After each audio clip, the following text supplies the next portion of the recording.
Once in a shamanic workshop I was giving, we went around and did this little exercise where I said, finish the sentence. I want to, dot, dot, dot. And people would say, oh, I want health for my son. I want world peace.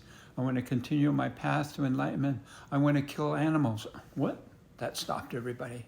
I want to kill animals. And he said it with a lot of vigor and anger. So that was a moment of pause. And then I said, oh, you want to be a murderer? Silence. Oh, you want to be a hunter? It's in your DNA. You want to be a master hunter. We're not in a culture that hunts, but you want to be a hunter. Another long pause, nothing. And then I had an insight. Oh, you wanted to shock this group for whatever reason. You wanted to shock us.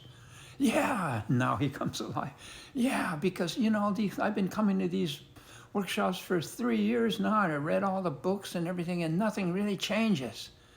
And I said, well, wait a minute, hold it. If you read all the books and did everything, then are you saying you're a bad learner? You don't know how to change or what? And he said, oh, this stuff is so woo-woo, nothing really changes. And I said, if it's so woo-woo, then why do you still come here? And anyway, he was so full of rancor. And then I said, give me one example of something you wanted to change that never changed.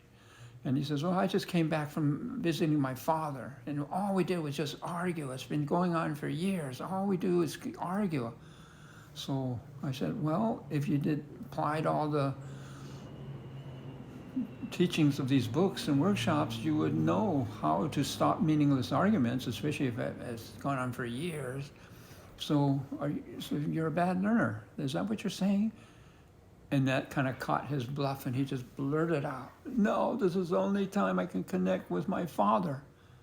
And there it was.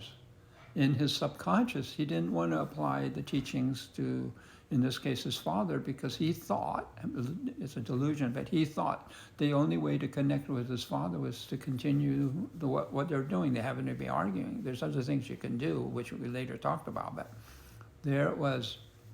Hidden in our subconscious, and that's true with all of us. It's subconscious, so we're not consciously aware of it. It becomes a huge blind spot. So one of the best things you can do, and thanks to shamanic training, we have a lot of practices for this, was to be able to look deeply into our own parasites, the subconscious ones as well, and there's various ways they kind of reveal themselves. So if you want to be really clean, emotionally, psychologically, spiritually, really clean yourself, be sure you look into the subconscious thoughts, because they're much more powerful than the conscious ones.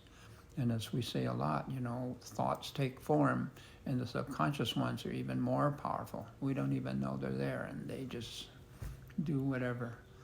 So act accordingly.